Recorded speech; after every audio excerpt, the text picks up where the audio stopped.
आपने सही सुना।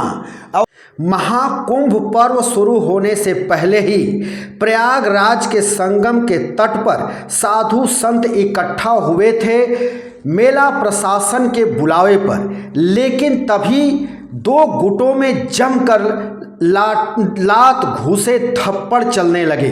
कोई कहीं गिरा तो कोई कहीं पड़ा, कोई किसी का बाल खींच रहा था तो कोई किसी के दाढ़ी खींच रहे थे। और हालात ऐसे थे कि कमंडल और चिमटे से भी मार जम करके हो रही थी। और ये सब चला लगभग 40 मिनट तक।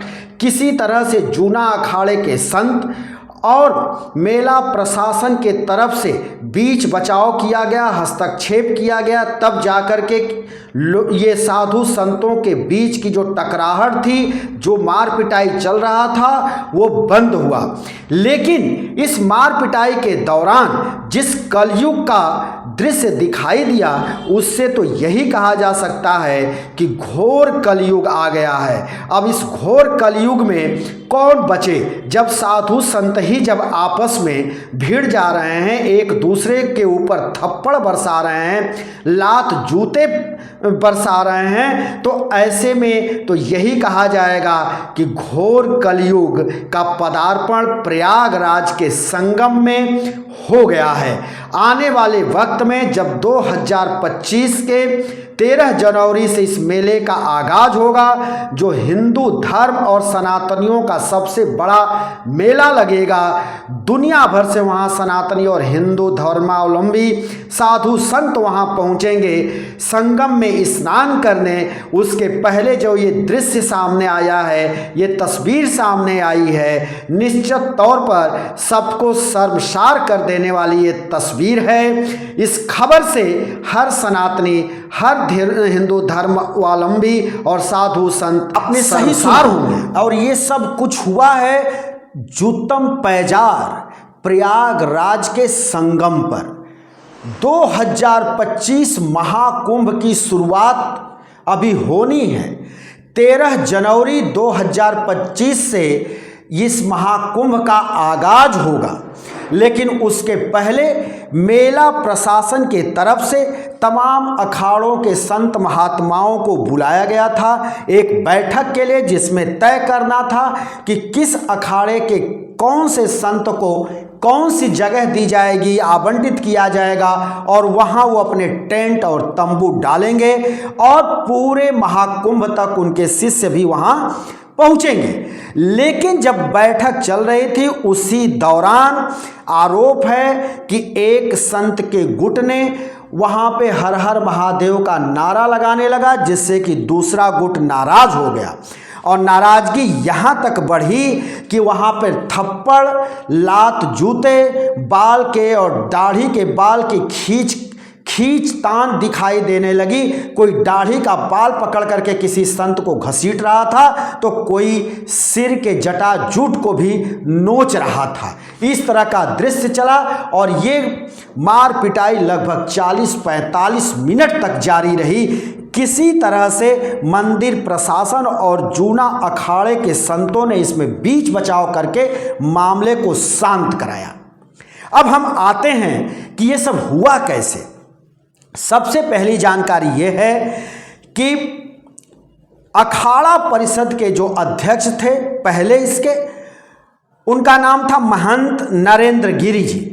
2021 में उनकी मौत हो गई। उसके बाद इस जो है अखाड़ा परिषद के जो अध्यक्ष बने, उनका नाम रविंद्रपुरी।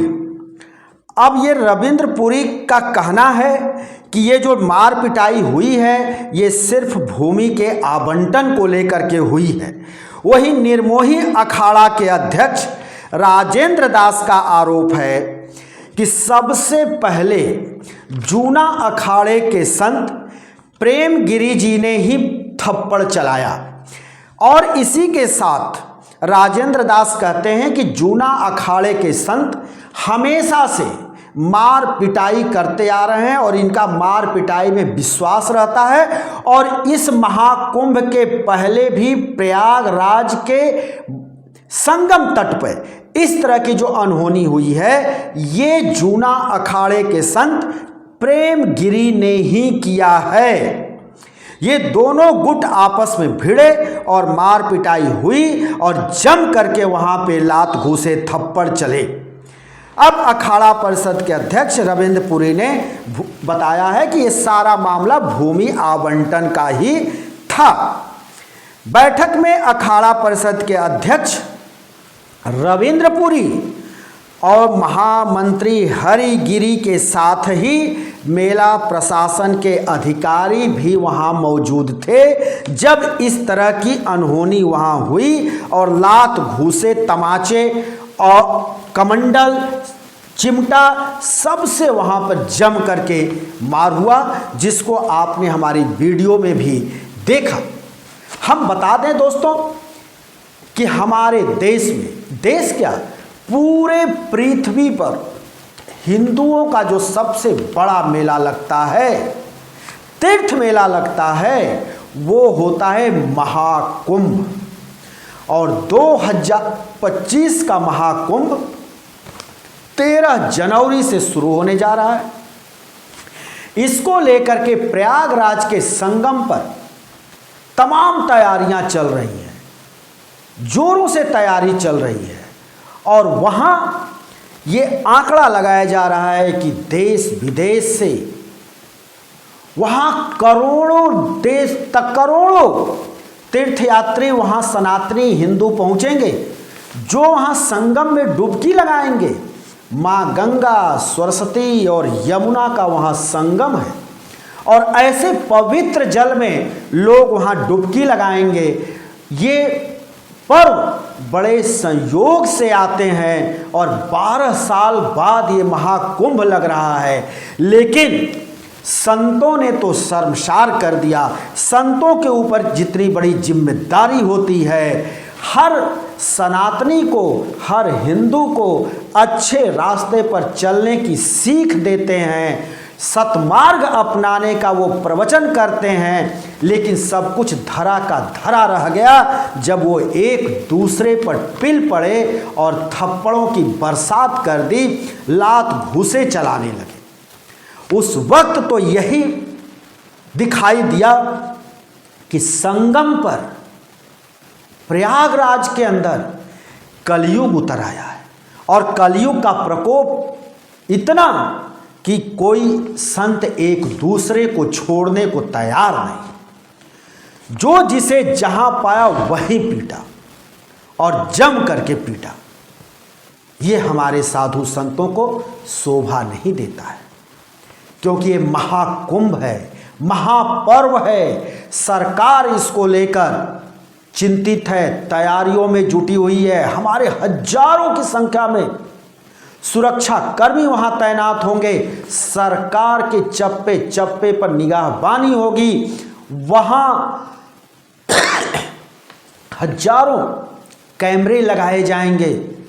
वहां की तैयारी में कई 100 करोड़ रुपए खर्च होंगे सरकार के, लेकिन इस सब का लिहाज किए बिना साधु संतों ने जो युद्ध का मैदान बना दिया संगम तट को, ये किसी भी हालत में उचित नहीं है और इसको उचित ठहराया भी नहीं जा सकता। हमारे हिंदू धर्म और सनातन में इसकी कोई जगह नहीं है और साधु संतों के लिए तो खासकर इससे बिल्कुल परहेज करना चाहिए।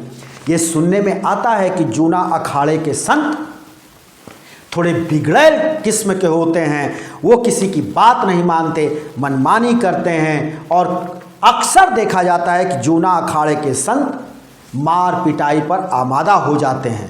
और ख़ास बात यह है कि जूना अखाड़े के ही संत नागा साधु भी होते हैं। कहा जा रहा है कि तमाम नागा साधु भी वहां अभी से डेरा डालने लगे हैं। तो अब साधुओं का जो ये गुट है, उसी में मार पिटाई शुरू हो जाए, उसी में वैमनस्यता शुरू हो जाए, उसमें एक दूसरे गुट को देख करके तलवारें खींच जाए, कोई किसी को देखने को तैयार ना हो, तो फिर हमारा ये सनातनी महाकुंभ, इसका क्या पर्याय रह जाता है।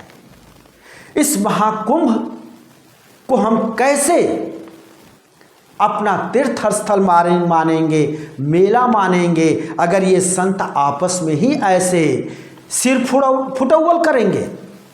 तो हमारा तो आग्रह है संतों से कि कृपया कर आप ऐसा न करें। आपके इस तरह के चरित्र से हमारा हिंदू धर्म, हमारा सनातनी परंपरा, ये सब तार तार हो रहा है, शर्मसार हो रहा है। हम फिर किसी दूसरी वीडियो को लेकर हाजिर होंगे। तब तक के लिए शिवमूर्ति दुबे को दीजिए इजाजत।